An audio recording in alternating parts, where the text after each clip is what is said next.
How's it going, everybody? Hustle 93 here. Welcome to the Bennett Bros Wrestling Corner, episode 8 of season 3. Hope everybody's weekend was as easy as using a napkin.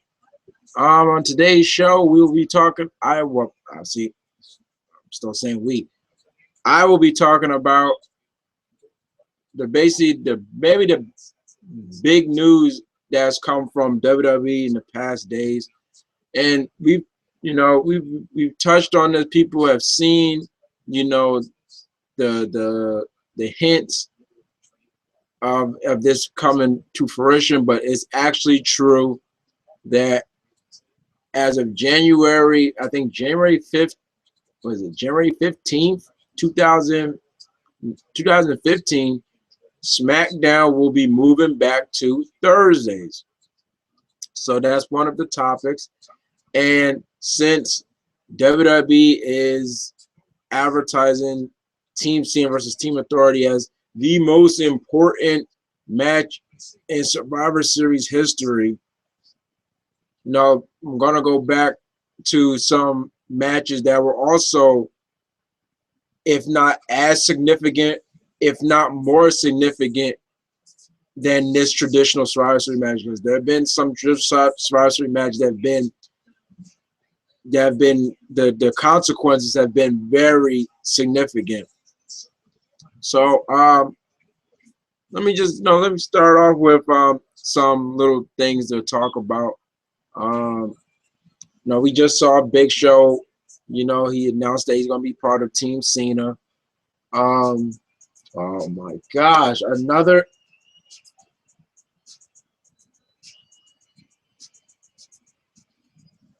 Now it's a new.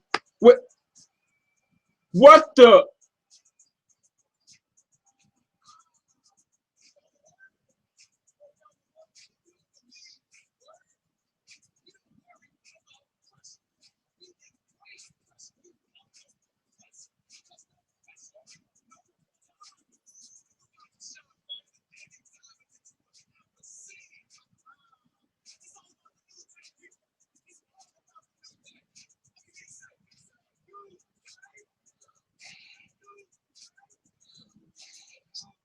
So this doesn't just involve. So this doesn't just involve Xavier Woods. It involves Kofi too.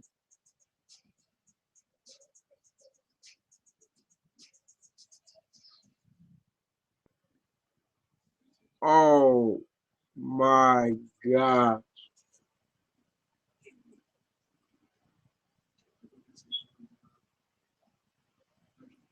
So now, who's next? Big E.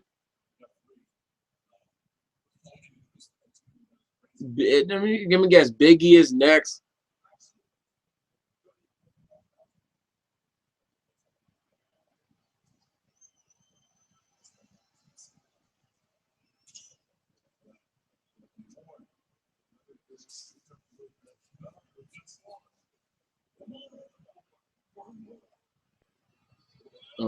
Cena has. Well, there's 4 people for Team Cena.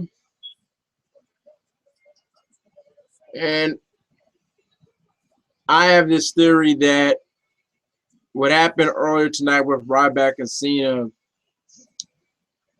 in Ryback's case, not saying it includes with Cena, but in Ryback's case, it's more than meets the eye. I don't think that, my theory is that Ryback is not going to be with Team Authority. I just think that they're going with the continuity that him and Cena are not the best of friends. Hopefully. Because wait.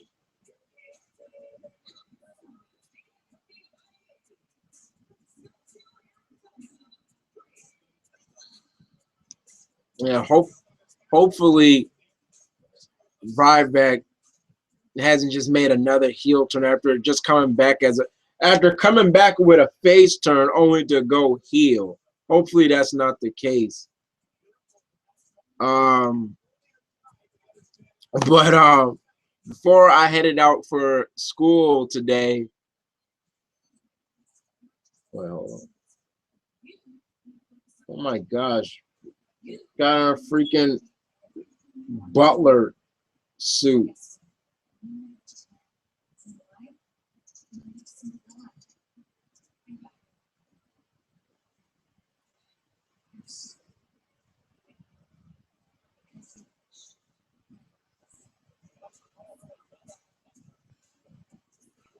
Wow. But Chris was watching SmackDown. I was watching SmackDown before I headed out for school in the morning. And it came down, it was down to the segment of the Peep Show segment with, you know, Dean Ambrose. And then it got to the part where Bray came. And that's where it got from. Because you got, you know, now it seems like things are getting really personal with this whole Ambrose Wyatt feud. And Wyatt has brought up Dean Ambrose's father, bringing family into this, and it seems like Dean's father, I guess, is in jail or as a convict, you name it.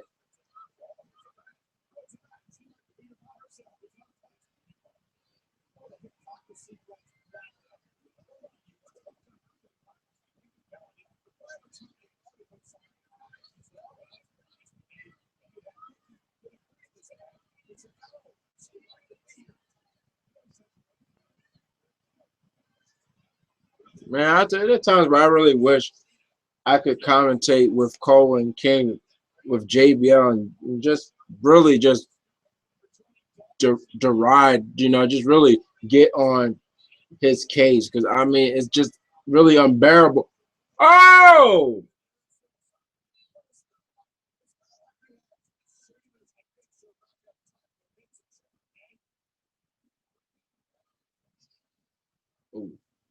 but and and then when it came time for Ambrose to charge at, he was gonna try to attack Bray. You know, it did the, you know, oh,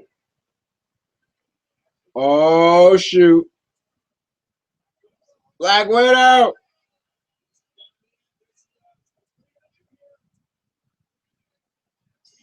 Look at, oh, you're gonna do that when she's still on top of her. No pun intended.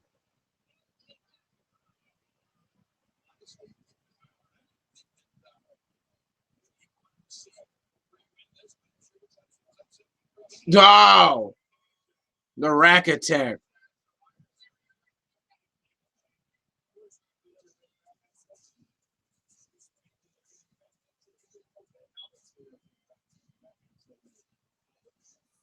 Oh my gosh, JBL. Botched twice on Batman facts.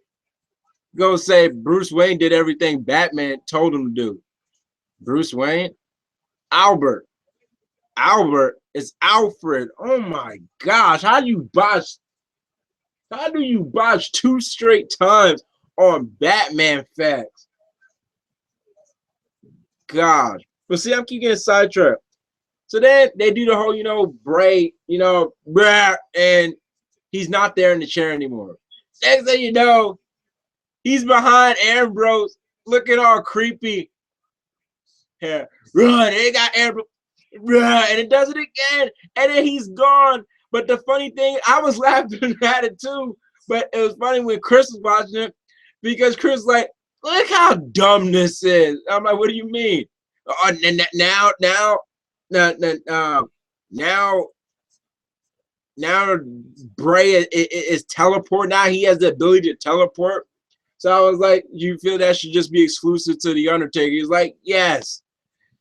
I mean, Bray like teleported it 3 straight times.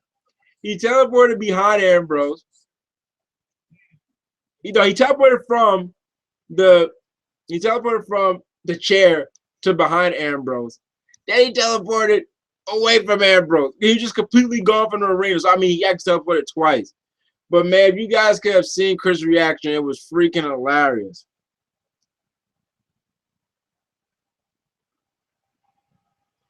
This was actually a nice display right here. The segment with the veteran, you know, him with the machine making him being able to walk.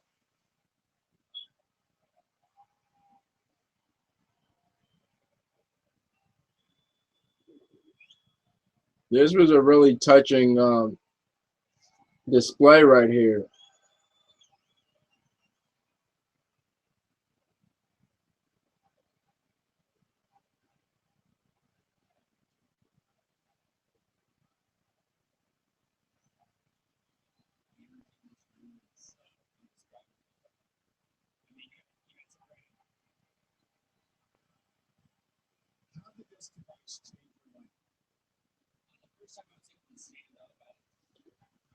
Let me check some comments.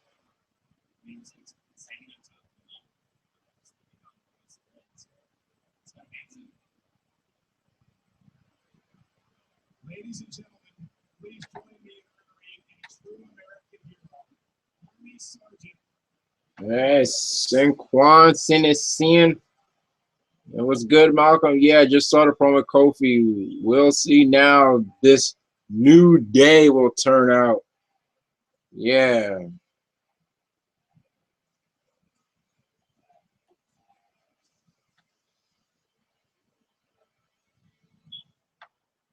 Oh my God.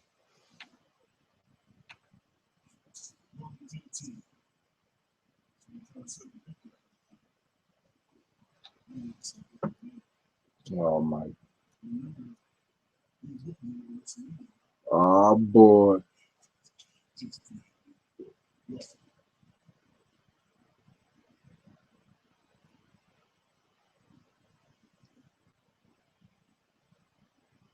God.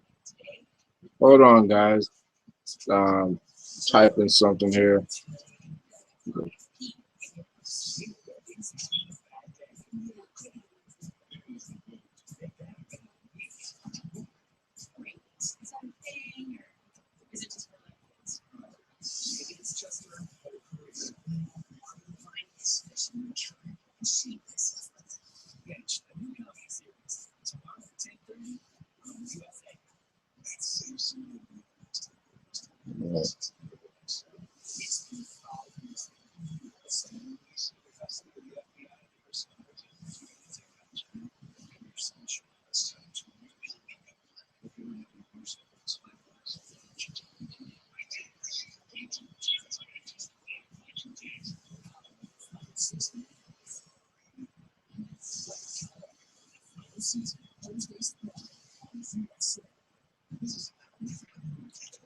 Oh,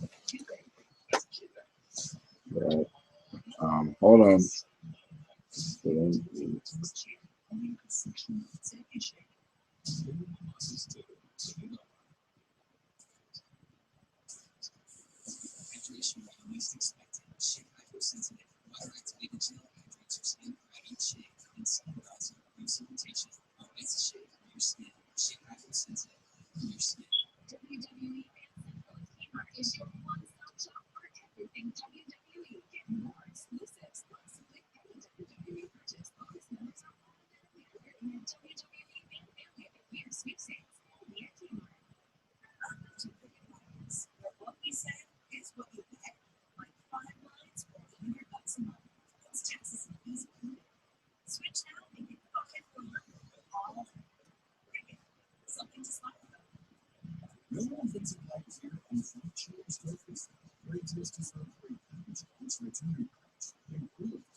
Does it make a difference if this is baked fresh 18 days ago? Baked fresh 18 days ago. You think so? The double-loaded almond biscuit made with Hardee's and Carl's Jr.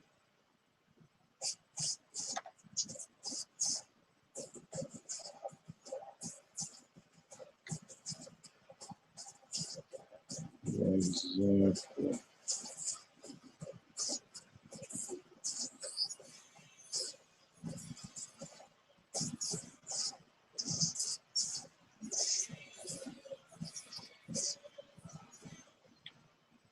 Okay.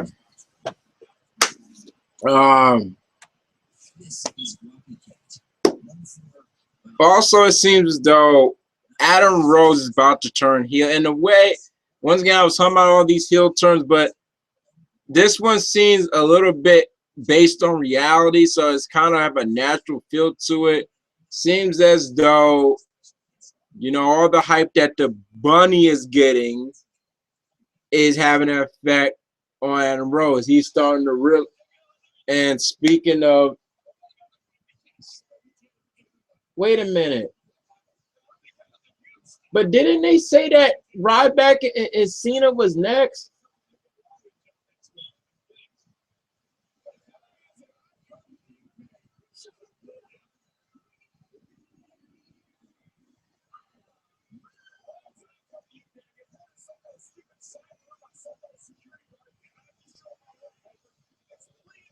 Hey, that's Nikki Storm.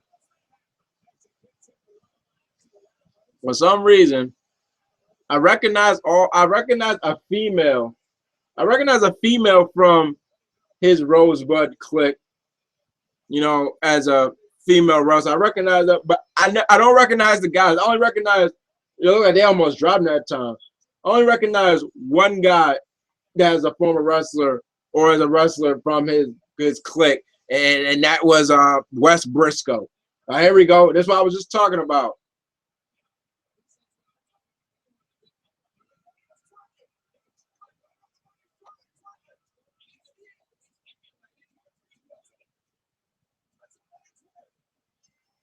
Okay, Nathan's here.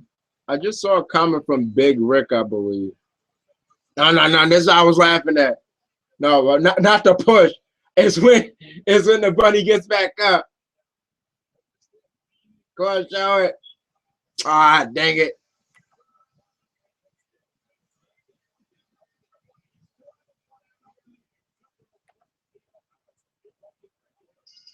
I know I saw Big Rick.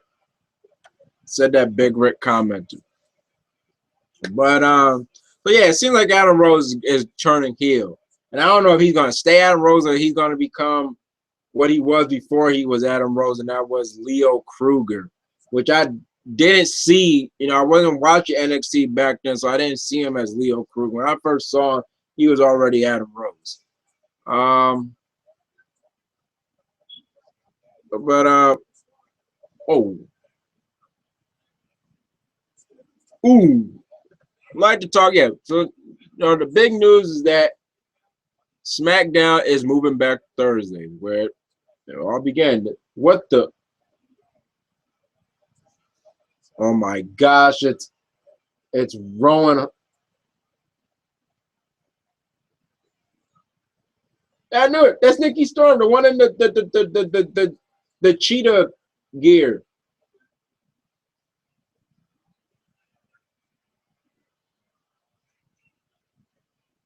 What is he doing?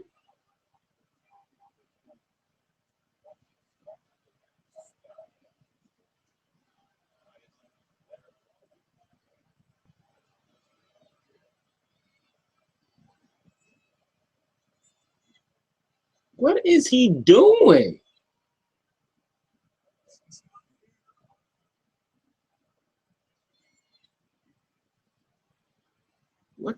What the hell's going on here?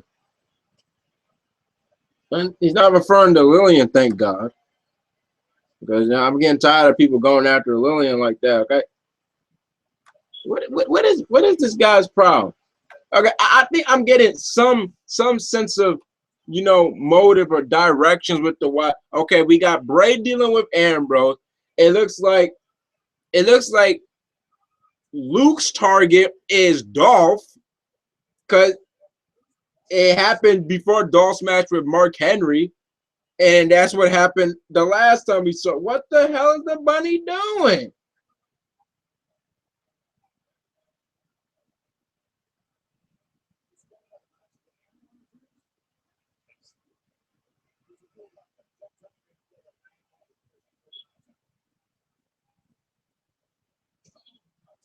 Oh no.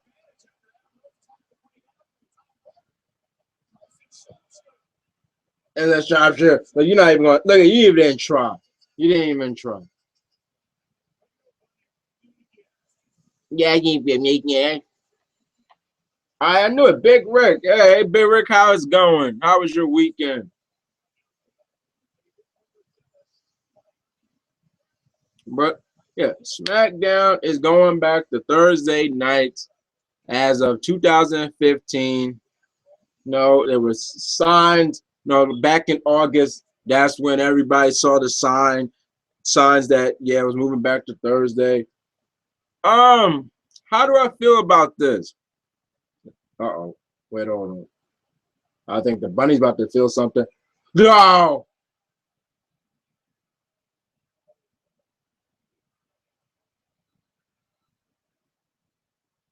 All right.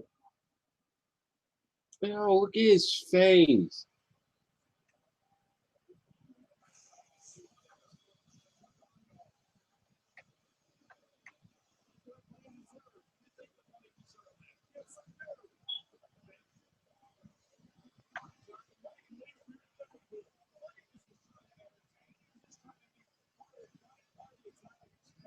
But he got on the top rope, Cole. Yeah, I think so too, young Jay, with how it's going. You know, I think that yeah, some reason Rowan, he has some affection. You know, he's infatuated with Renee Young. Don't say, not to say that I blame him for feeling attracted to Renee Young, but leave her alone. You know, you're not good for her. Hey, young Jay Way. Hey, Malcolm, do you think Reigns or Orton will be the last member of Cena's team? If this whole thing with Ryback is not just Ryback, just duping the authority, then there's a possibility. But the word is that that was Orton kind of send off for him to go film. I think the Condemned 2. So I don't know, but I hope this is not Ryback. He comes back as a face only to turn back into a heel.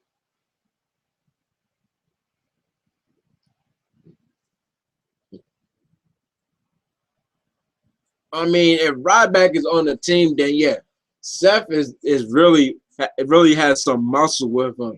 He has Kane and he has Henry and he has Rusev. So that's a lot of power.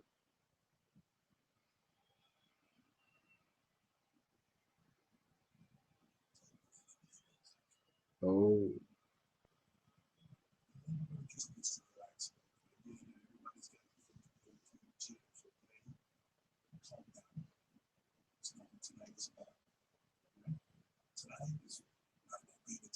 Okay, but how do I feel about SmackDown moving back to Thursday?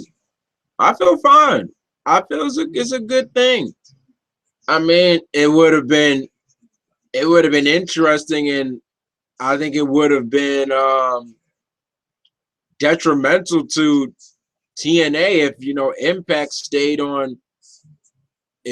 stayed on Thursday and SmackDown came back to Thursday. I think that's something that TNA probably wouldn't want. You know, they would have may want that direct competition. You know, they did it. They tried it with that, and they tried to start the new Monday Night War, and look, and that didn't really go anywhere. You know, but I don't think that would be good for TNA if they would have stayed on Thursday and SmackDown came back Thursday. But as just SmackDown moving back to Thursday in general, feels a good idea. I don't see what could go wrong. I mean, I don't see really what could go wrong. Their only competition would be the first. Hey,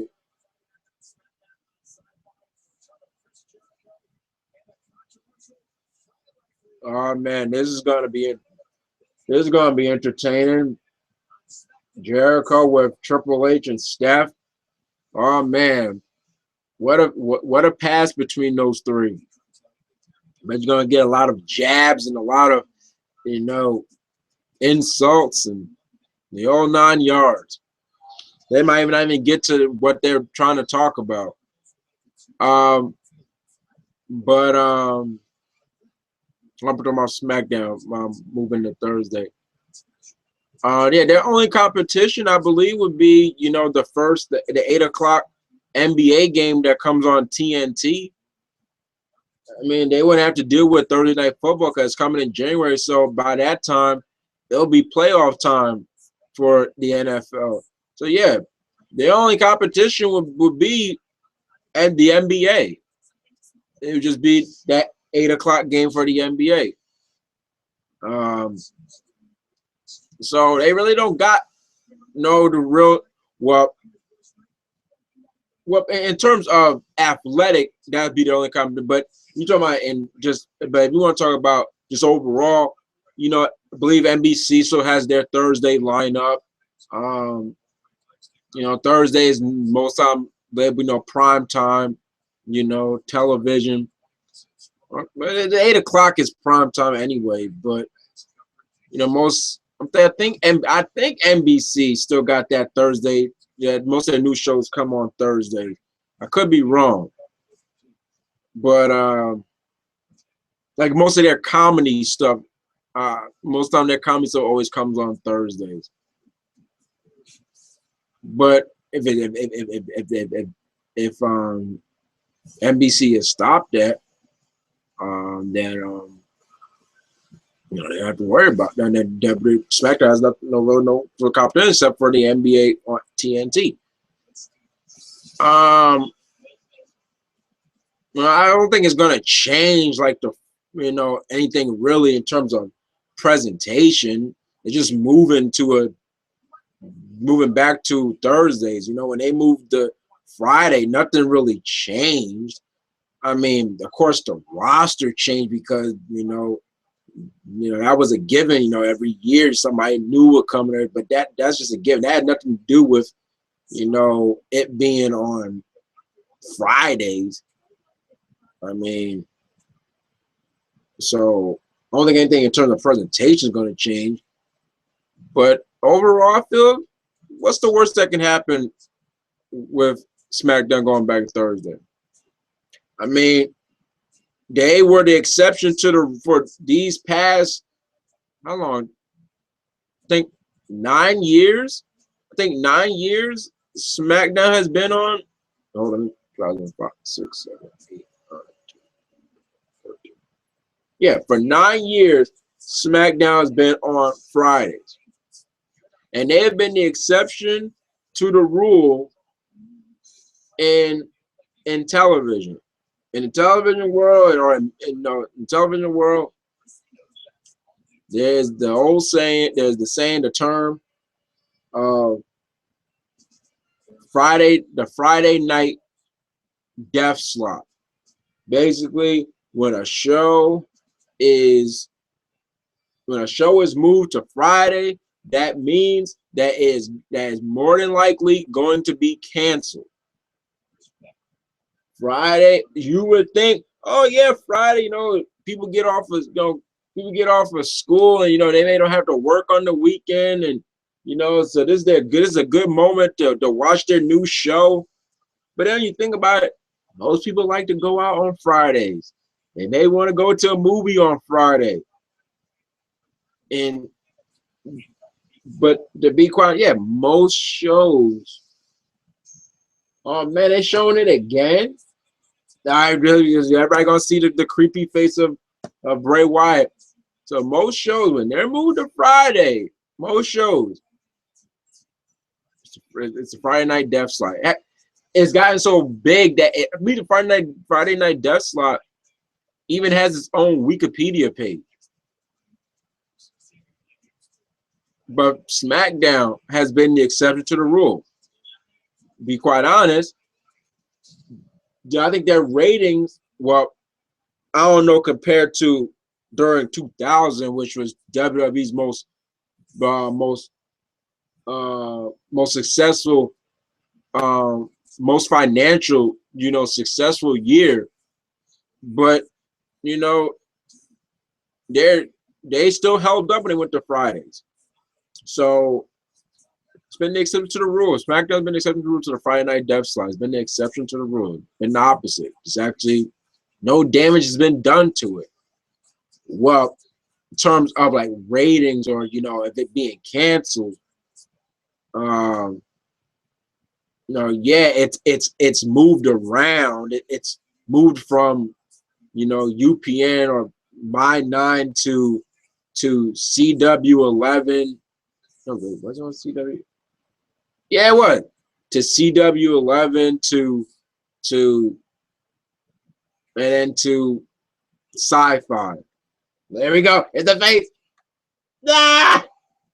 And look at Ambrose's face.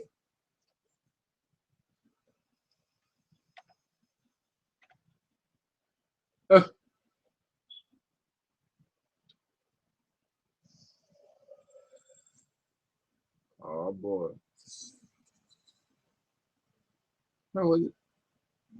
I knew it. Yeah, it jumped to the CW. So like around 2008, yeah, it moved to CW. So yeah, it went from so nothing has changed in terms of rating or anything, but it's gone from different networks, from My9 to CW11 to the Sci-Fi.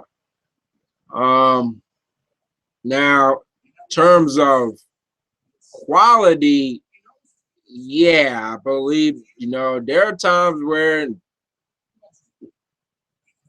you're on the counter, but even now, there are times where I miss SmackDown. I could just watch it on Hulu, but I don't even feel no urge to. Because there's some times where you can miss SmackDown. Unfortunately, you're not missing anything. And that's not a good feeling. That's not a good thing. You should always want your show like have that sense of that effect of it. If you miss this episode, there might be some consequences. Not like you're gonna get hurt or anything, but you're missing out on something.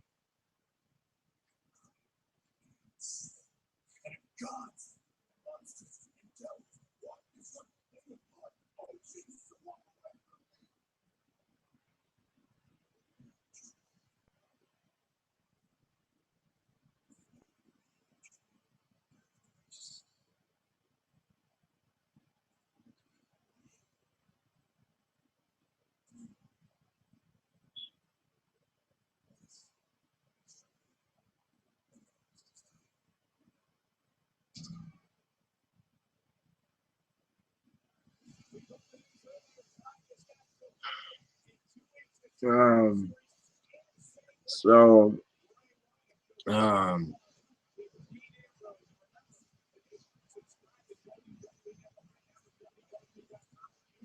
yeah, it's kind of sad that SmackDown, in terms of quality, has kind of it's really when WWE at times really show really no real care for it at times. But I'm trying to remember what else I was thinking about for SmackDown. Um,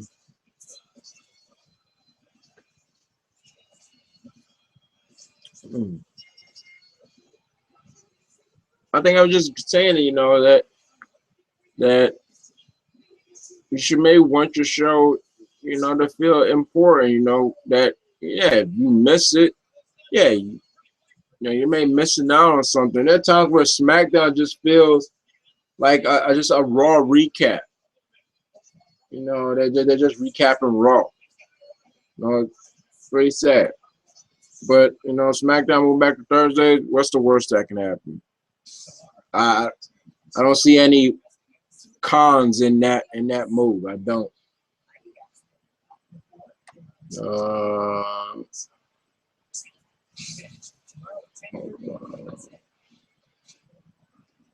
right, Big Rick. My weekend was good. Caught up on my TV shows. What are your thoughts on W2K15? Unfortunately, Big Rick, we don't have W2K15 at the moment.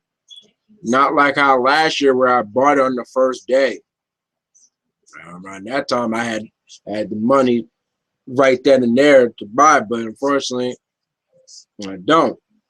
Hopefully Chris will buy it so soon. But I know if Steve, if he was here, he could talk about it because he got it. It's like with Radiate, he has it.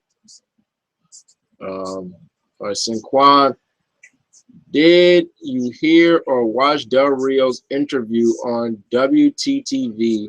It was a good interview. He went in while he was fired from WWE, where he is now and what he's doing.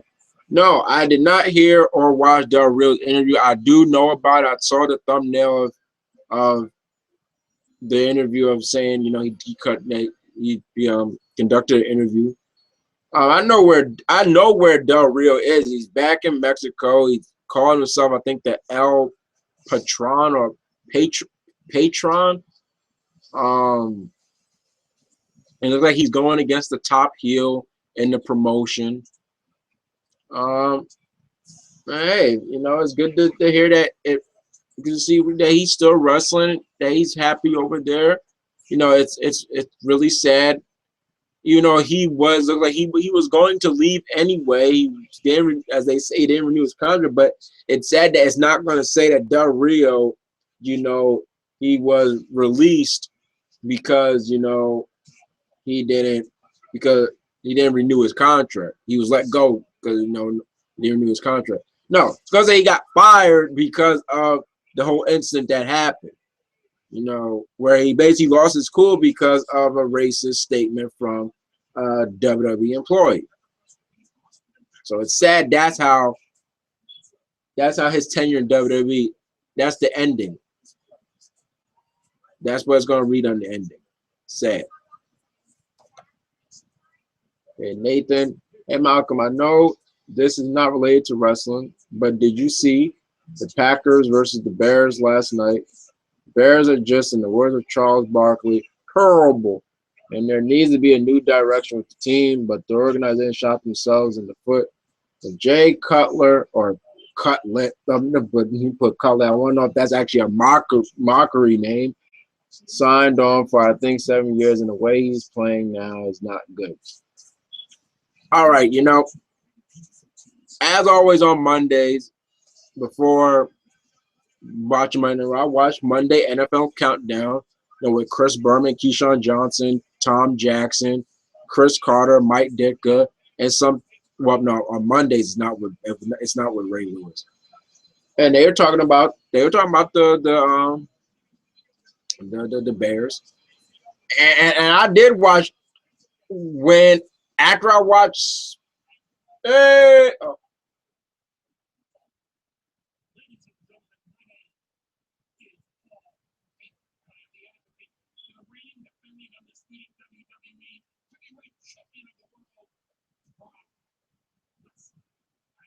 you might as well not even say his name, Paul.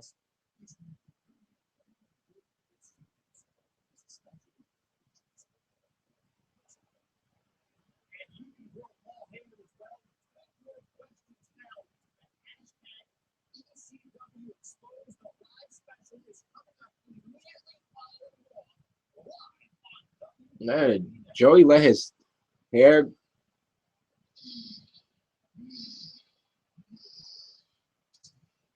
He like let his hair grow out because I'm used to Joey Styles having the slick back. I know after a while he started having the slick back, but I know he had the hot top in in the '90s, but in the in the 2000s he had like the slick back. But it's good to see Joey. Always good to see Joey Styles, and I can't say the same for Prime because I've always been seeing him for the past of this year. Oh my gosh!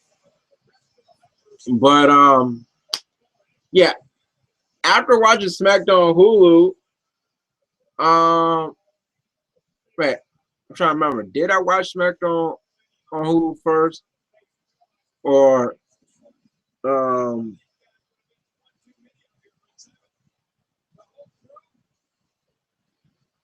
trying to remember. Or was I watching Law and Order? Anyway, I was on Hulu, and I thought, you know what?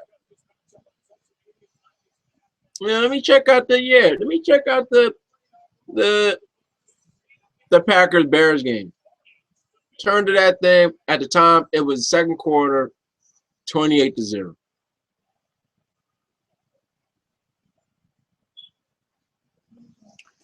And I'm like, oh my gosh. And then the scores just kept piling and piling. And I thought that, and I think that is when, whoa. And I believe that is when I stopped. I think I just went on watching. I think I just went on watching, Law and Order. I think I watched SmackDown. Oh, when did I watch? Like around finished watching SmackDown like around 9 something. So yeah, that game was just the Bears. They're bad on defense. And speaking about Jay Cutler, that guy, when you see that guy sit on the sideline looking like really despondent and really nonchalant and like uncaring, and you look at that and you're like, he is supposed to be the leader of the Bears. I mean, I don't think the guy. I remember talking to my dad not long about Jay Cutler. I think Jay Cutler is maybe the type of guy that if you said, "Hey Jay, hey, you think you can lead this team?" No, I think I'll pass. He doesn't have any his attitude, his demeanor just doesn't speak leader. It doesn't even speak as though like he really wants to be a part of the team. Like he just doesn't care. I mean, but he's really quick to blame, his offensive line when they don't cover him. But when he does it, he just sits there and I think he was like really like picking his nails, and it's like, oh, and it's like, really? This is supposed to be the leader of the, because it's like how Keyshawn Johnson said, you don't have to name anything. You don't have to name Peyton Manning, Tom Brady, Colin Kaepernick. The first position you think of that would be a captain in football on offense is the quarterback. That is the position you first think of when you hear captain of the football team. Or it must be the quarterback. You look at Jay Cutler, my God, doesn't show any qualifications, any qualities of being a good leader. And remember, the last time the Bears made the Super Bowl, which was the 2006-2007 when they lost to the Colts. Remember, it wasn't Jay Cutler that led them. It was Rex Grossman. So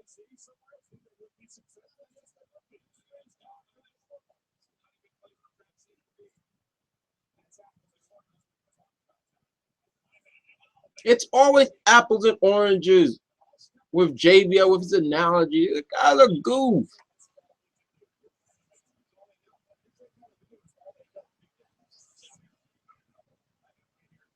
Look at that. Put in words in Michael Cole's mouth.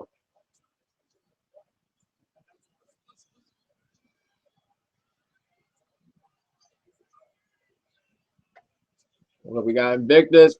No, oh, no, Jesus. Oh, my God.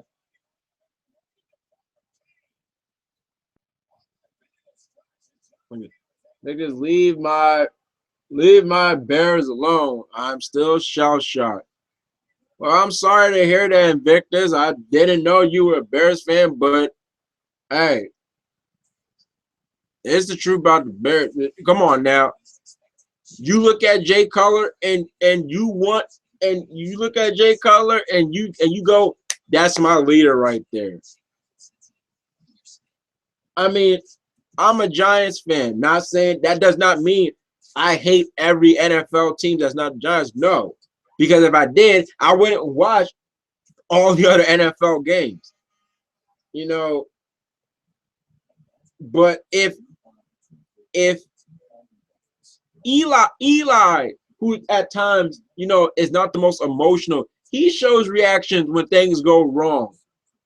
Jay Cutler, it's almost like, you know, what did Keyshawn say? He said that, you know, when you see Jay Cutler with that did he say Humpty Dumpty? I'm trying. Did he say Humpty Dumpty? No, he didn't say Humpty Dumpty.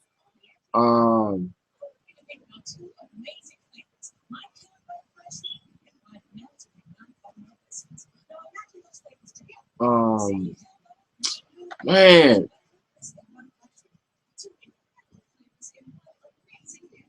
What's that? Oh, there we go. Yeah, howdy doody. Yeah, you see with that howdy doody face and everything. You know, it's like really that he's supposed to be the representative, the Bears, the leader. I mean, I apologize, Victors, but you got Mike Ditka, who is revered, not just in football, but in Bears culture. You know, revered. He's disgusted. I mean, the Bears need some help. You know, they need some serious help on both sides. And I know what? I know the blame will go on Jacob, and just like I'm going to say. Because I agree with Tom. I agree with Chris Carter.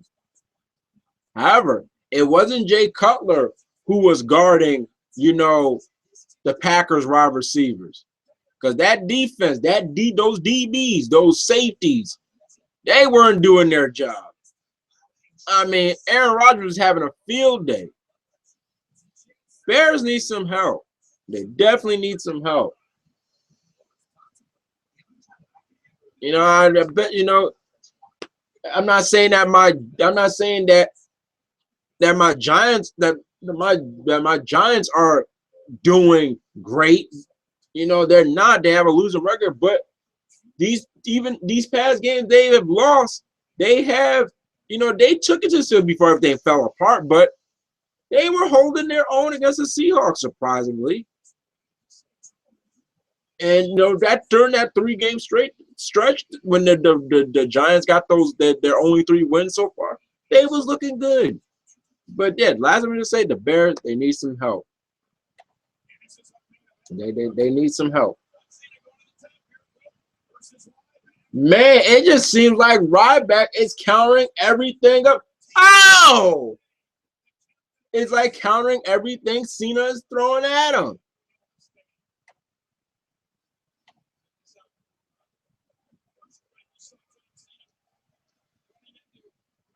Okay. Vic, they agreed. Cutler is garbage. Unfortunately, we gave him that new contract. He's going to be hard to get rid of. Yeah. You know, and that was another thing that, once again, I'm just going to bring this up. When you say, because you say that, that's another thing that, a slingshot back suplex side slam. That's another thing that, you know, You know, Chris Carr talked about one time that, yeah, when you know, when you pay these people, yeah, the perception of a fan is, oh, whoever has the most money has to be the leader, and that's not always the case. But you can understand the percent. Oh, they, you know, he must be a leader. They're paying him all that. They're paying him all this money. You know, he must be the leader. And I guess that's what, you know, the general managers and owners are thinking. Hey, we're paying you all this money, so yeah, lead the team. But Jay Cutler, he's like, he don't want that. Like, no, I don't want to lead. No, I don't. But uh, what was the next thing? Oh, yeah, they're hyping this match up. You know, this traditional Survivor. It's good that they're giving Survivor Series, you know, some importance, but but they're hyping this as this is the most important traditional Survivor Series match, and this is the biggest Survivor Series match in history. And you know, I'm thinking, not really. I don't think in terms of storyline, in terms of, you know, drama, or in terms of, you know, significant. It was, I don't think, any more important than that winner takes all match for Survivor. Oh my, look at Cena. He just pulled off Scott Steiner's famous belly to belly. I don't think it got any more significant than, you know, or crucial than the winner takes all matches Survivor Series 2, which I still have yet to watch the whole thing of. You know, Team WWF versus, you know, Team, you know, Alliance. Even though, yes, the Team Alliance was basically filled with mostly WWF stars. You know, Stone Cold, Kurt Angle, and Shane, Booker, and RVD. You had three WWE stars representing, you know, WWE, WCW / ECW. See, once again, another kind of thing about the Alliance. But that was a big time deal because the whole thing was, yeah, whoever wins is going to be out. So Team WWF lost, they were going to be out of business. Oh, look out. Shoulder block. Oh my gosh, that is 2 times Cena's been caught with his shoulder, with, you know, his 5 moves of doom, because Orton caught him at Hell in a Cell. But then after that came, see, I'm going with these really significant, you know, stipulations or matches because they're stipulations to traditional Survivor Series. Then came 2003 with Team Austin versus Team Bishop, which which I enjoyed that build. You know, even seeing it develop was good. You know, you saw it develop months before it even was announced. Because that was a real, to be quite honest, Survivor 2003 is a very sad Survivor Series. I mean, most of all the faces lost, except for Team Angle, Goldberg, and that's it. Shane didn't get revenge against Kane. Lita lost to Molly for the women's championship. Los Guerreros didn't win the tag team titles back. No, and Undertaker lost to Vince McMahon to Bury Alive match because of Kane, and and Team Austin lost. And I remember how pissed off I was at Batista. Batista really is what cost. Oh my gosh, is what cost Team Austin the match. But that was maybe one of Shawn Michaels' best performances ever. You want to see a good performance to really get you involved, make you feel for somebody. Watch Shawn Michaels' performance at Survivor Series 2003. It's a phenomenal performance. Hold on, guys.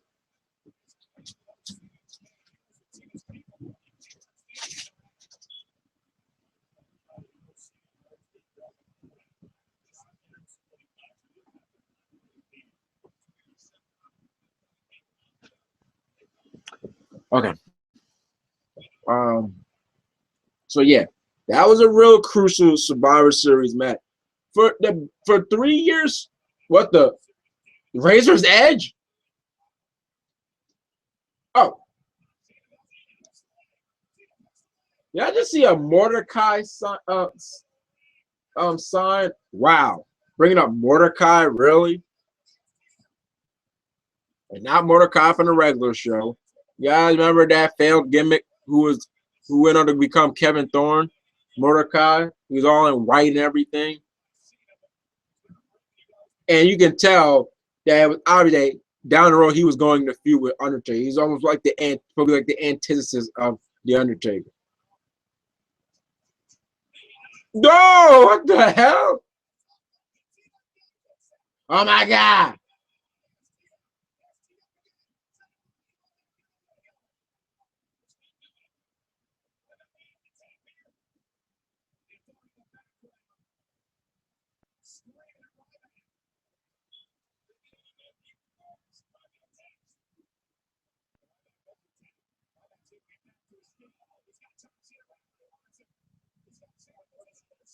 Oh,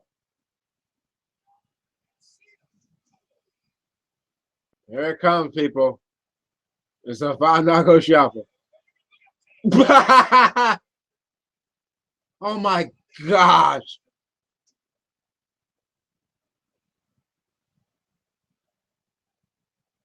Can't get out of the stop getting involved. But for 3 years straight, oh my, oh my god!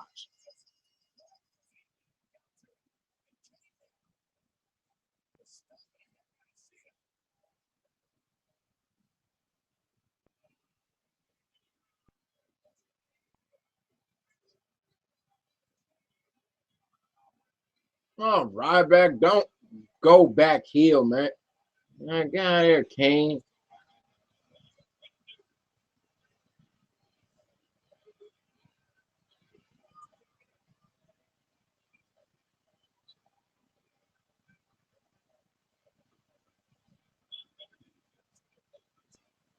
Look at Mark Henry.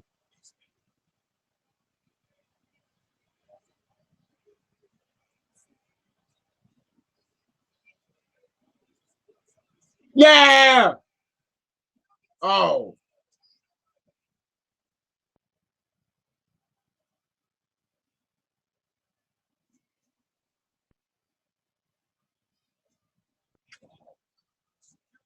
No, no. There go Mark Henry. Did Sheamus team really need to play? No. Oh, oh. Yo, I think he slugged the crap out. Oh my god. Wow.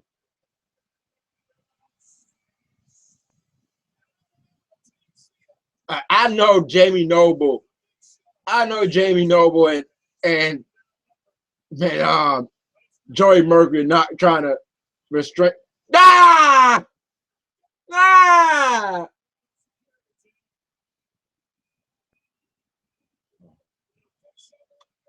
Hey, Big Show, look at. Oh. Oh.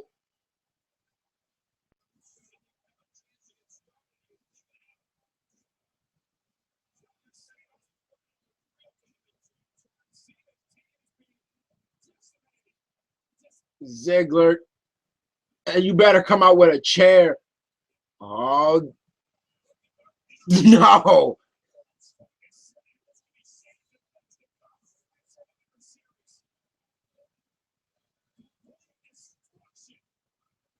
Wait a minute! Ryback's back! Yeah! Whoa! Oh my god! Ah.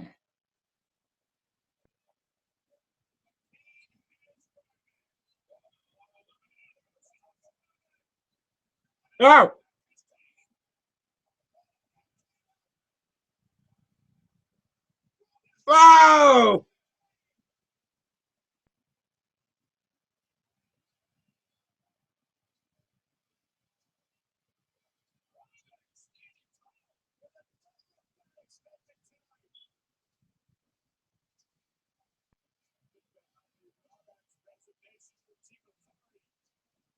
Good.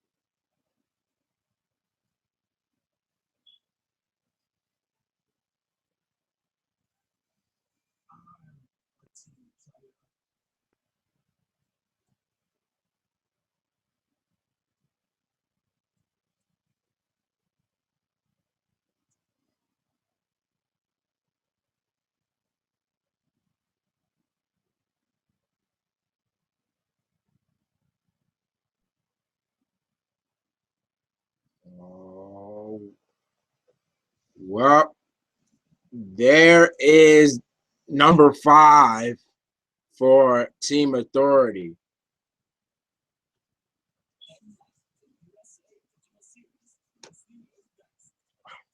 Wow, that's pretty unique, pretty different way of ending Raw, don't you think? I mean, be quite honest, Dolph looked like he was like he just like he was dehydrated, like he looked like a dead corpse. Like he saw how pale he looked. Yeah, Nathan, you want to bring out blowouts? See, I just turned back to the Monday night. I just turned to Monday Night Football to see finally what's going on in this game with the Eagles and Panthers, and it's 45-7 Eagles. My gosh! But yeah, I was talking about 3 years straight. 3 years straight, there were really monumental, you know, traditional Survivor Series match. I mean, you had like real big time, you know, stipulations. But then in 2004, you have Team Orton versus Team Triple H, where the stipulation was the winner, whichever team won Raw, each member of that team will have its own night to run Raw. It was a pretty unique, stipulation. Um, then 2005, you had um Team Raw versus Team SmackDown. And that was built up as a real big thing because you had SmackDown invading Raw, you had Raw invading SmackDown, you had brawls with the entire brands. So it was a real big, and I think that 2005 is when it stopped. That because then 2006, 2007, 2008, 2009, 2010. The Drizzles, they didn't have those type of stipulations, like those real monumental stipulations. They didn't. In 2004, 2005, both of those survivors ended the show. They ended the show. They ended the pay-per-view. So so yeah, they're considering this the biggest traditional survivor, but in terms of stipulation wise, I don't think it gets any bigger than the winner takes all match because as a kid, as a kid at the time, that was 2001. As a kid, yeah, I really felt that it felt like everything was on the line. I'm thinking, oh shoot, the WWE they could be going down and everything. What if there would be no more and everything? And you know, I really had no idea. Like, oh, this is WWE. WWE. They're not going anywhere. They really bought. They already bought ECW and WCW. So I wasn't thinking that. I didn't even know that. So I don't think it gets any more important than that stipulation. You know, I just don't. That and then you got JBL. The authority. If they who's gonna run everything. Well, gee, let me think. Probably Vince McMahon.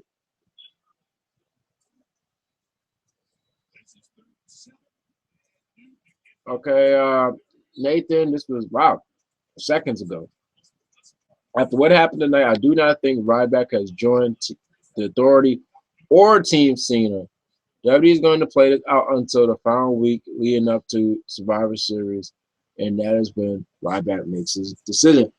I think that's they are really if this is the way they're going, then so far they're doing a really good job of playing up Ryback as the wild card.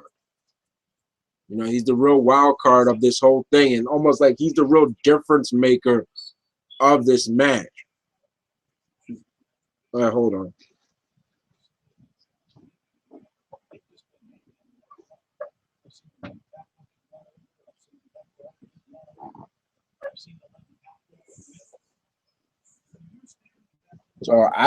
So you probably have a point, you know, Nathan, with that, with saying that. You know, I think they're playing out I say Wildback, Ryback as the wild card of this match.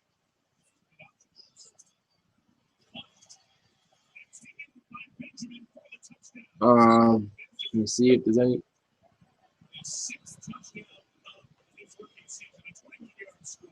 any more comments.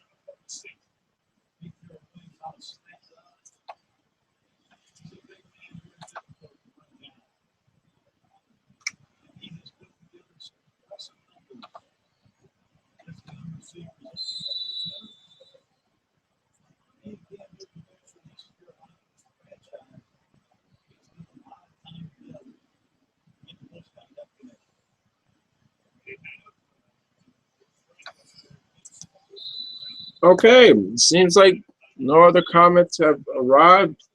Once again, thank you for joining me for this Wrestling Corner for episode 8 of season 3.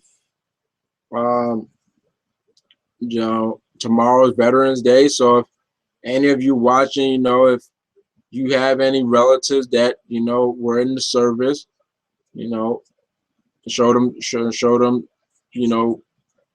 that your love for, and also your you be thankful. Show that you show that you thank them for doing what they did. So yeah, so Veterans Day is tomorrow. I forgot in the UK what it's called. JBL said it. Yeah. Once again, thanks for joining me, for this Wrestling Corner. It's always a pleasure doing this.